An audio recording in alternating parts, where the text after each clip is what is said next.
Today is a big day in the United States. It's election day, and it's too early to know the outcome.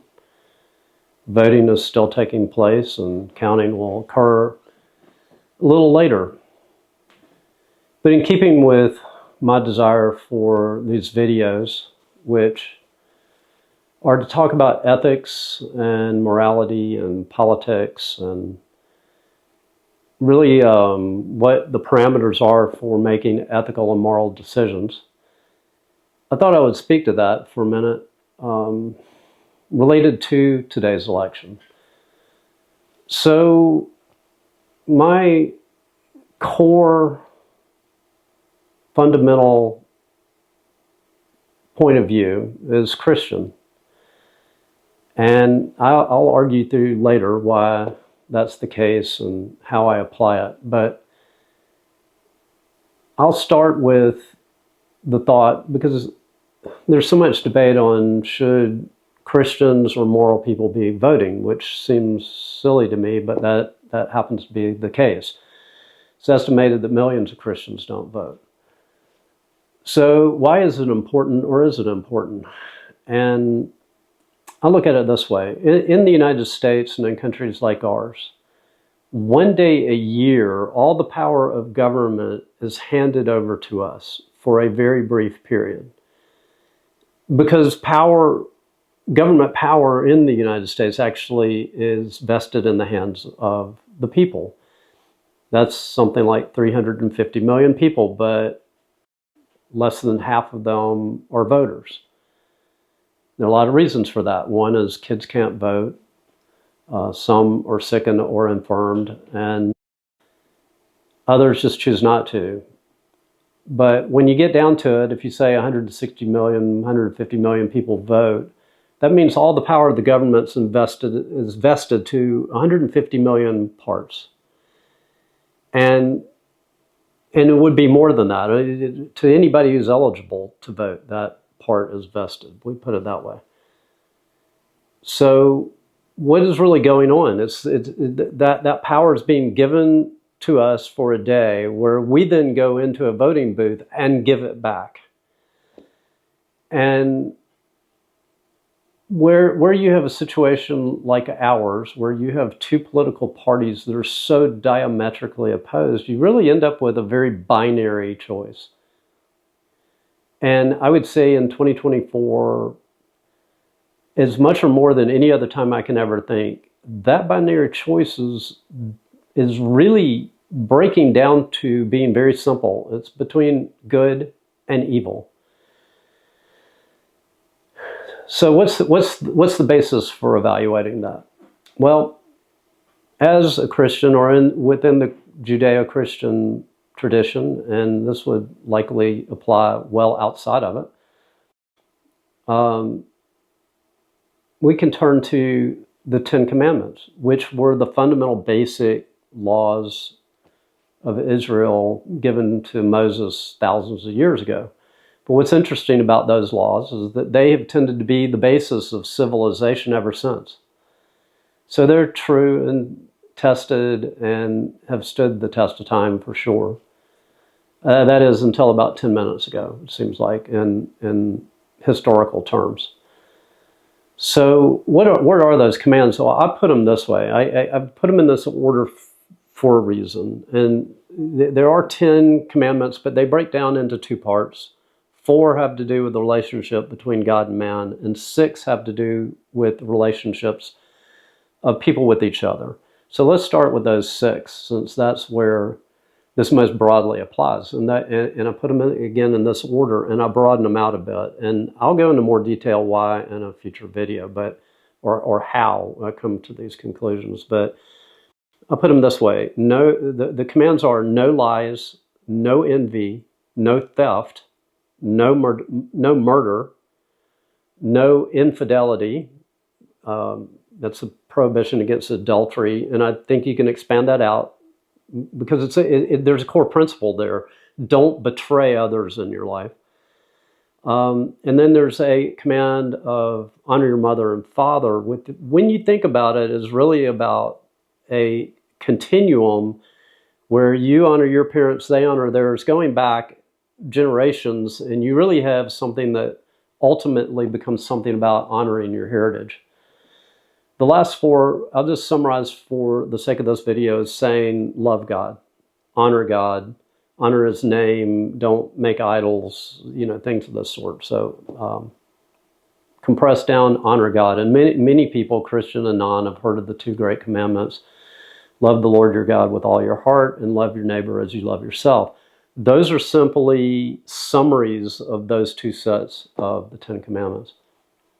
So what do we have here in the United States? Well, we literally have a political party that has taken all 10 of those commandments and stood them on their heads.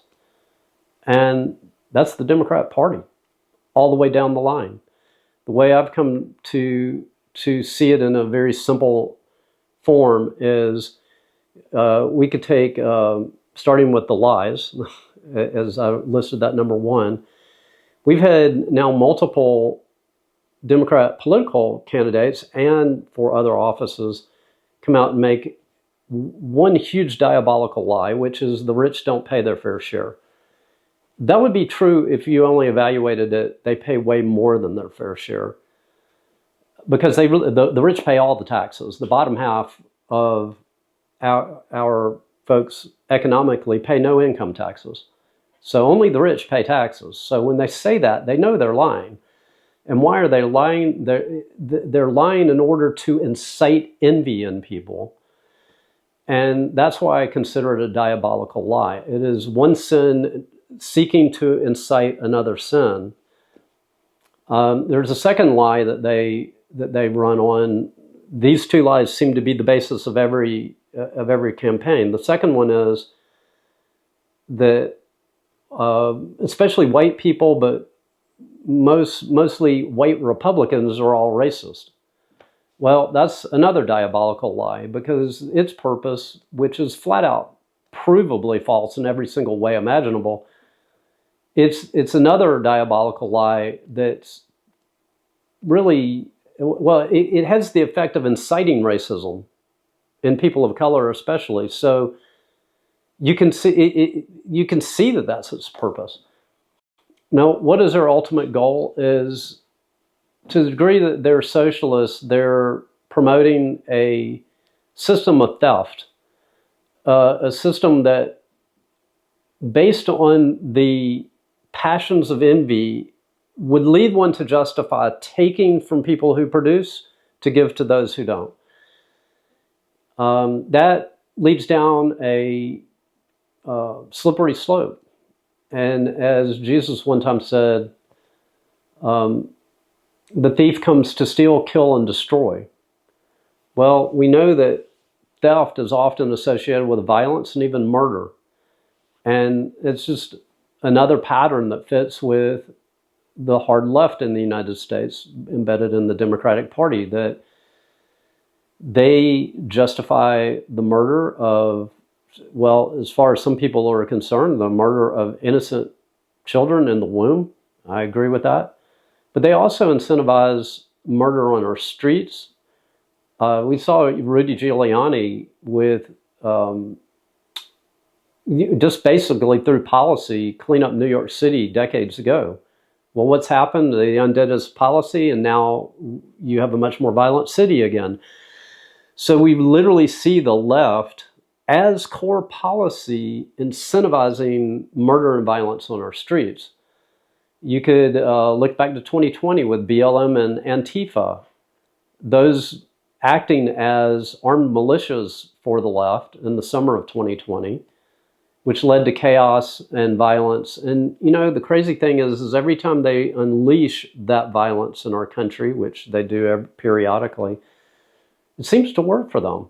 It seems to scare people into some sort of spot where they can't think straight.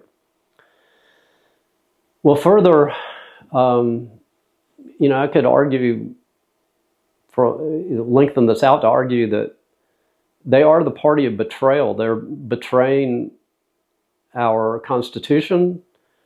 They are promoting division between people, which is causing one brother to betray another or one friend another. And this is completely in keeping with their socialist agenda.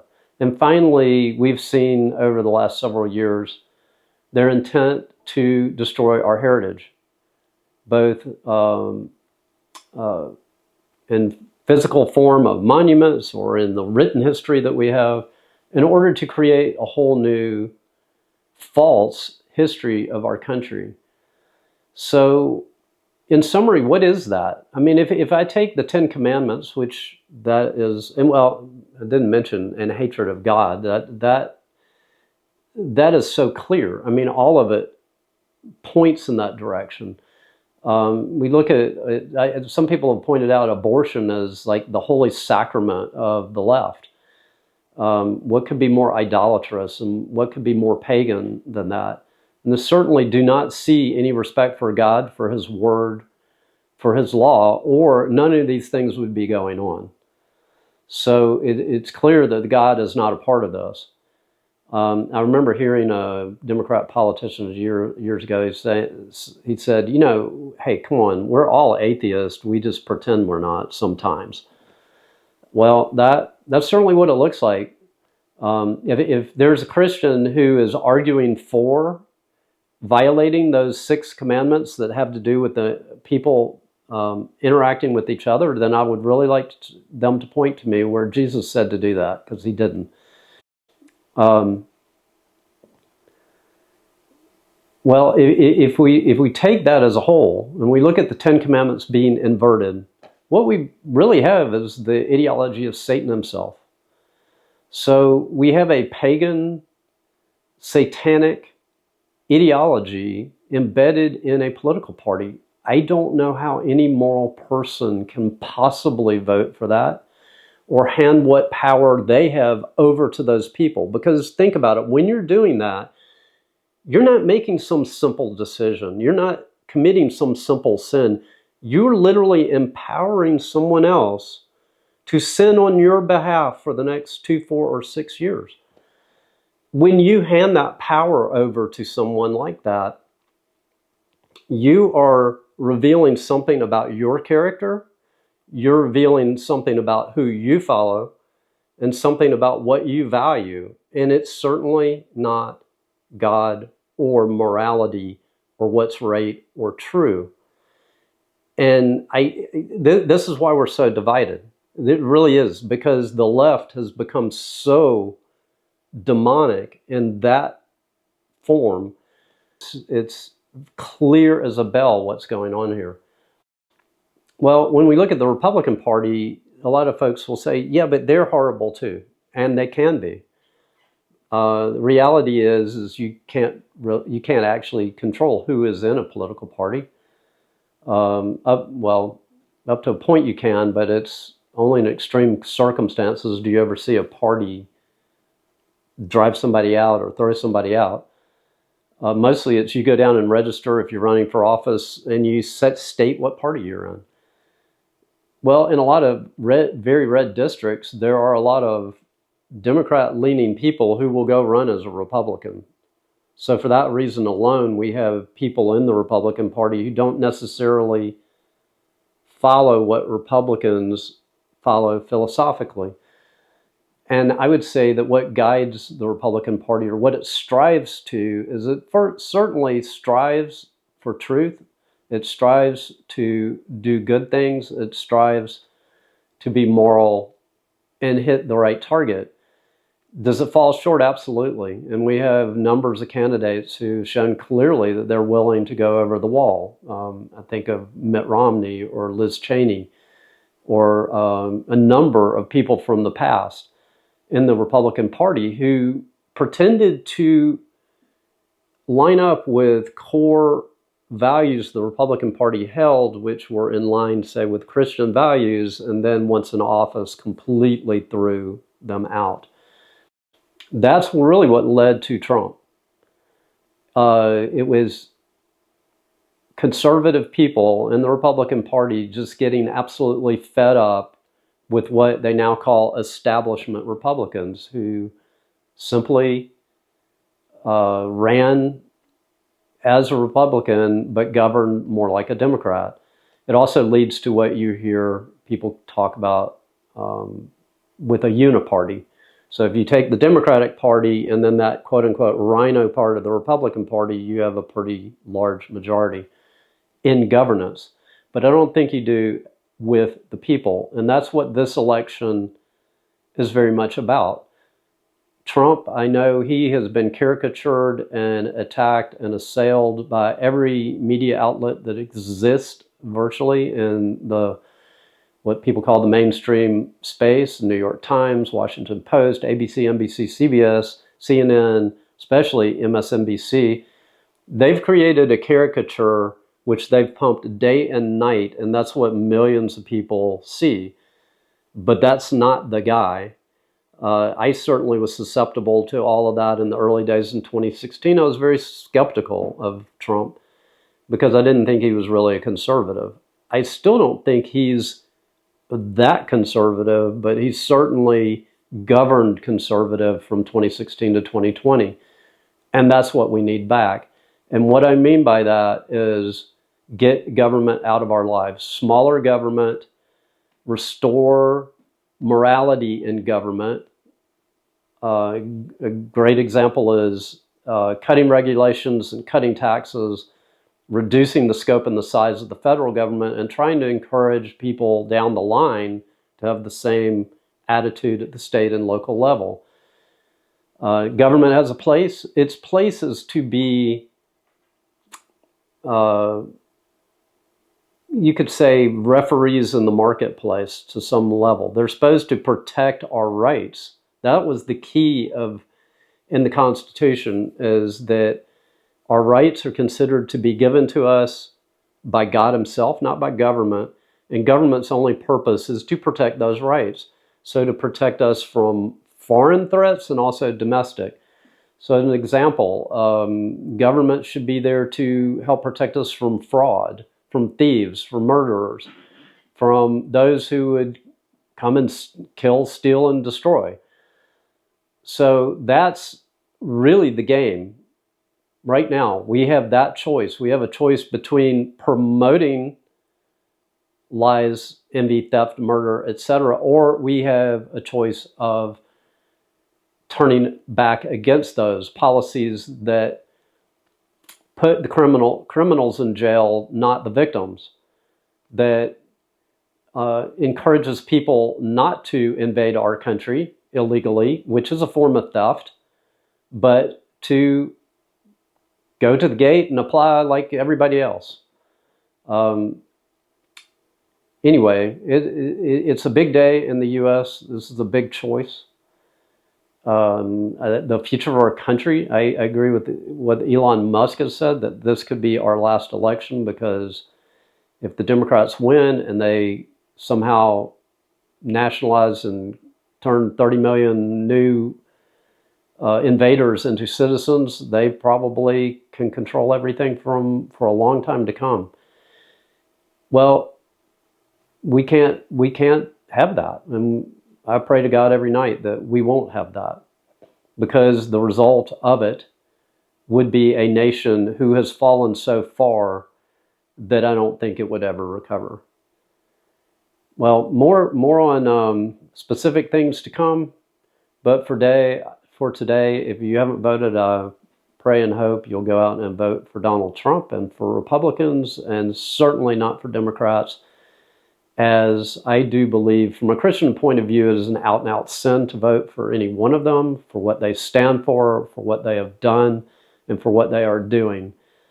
They need to be called to repentance. That is the Christian response to those who do evil. It is not to strike out at them, it is not to do them harm, but it's certainly not to encourage them, enable them, or most of all, never to give them power to go out and spread their corruption to the whole world.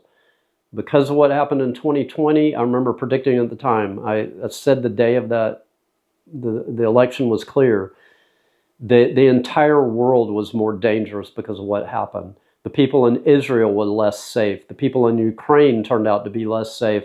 And the people of Afghanistan certainly turned out to be less safe. And that really goes far and beyond just those places. So I hope people will start prayerfully thinking about how the power of their vote manifests far beyond themselves. And because of that, voting wrongly can be one of the most grievous sins against God I think a person can commit. And that's why I take it very seriously. That's why I take it very prayerfully, and I hope you will too. And if that doesn't sound right to you, I hope you come back. I'll do some other videos breaking down how some of the things I've said today are rooted in a moral code that is beyond just a religious code. So join me, and we'll hope for the best today and for the days to come.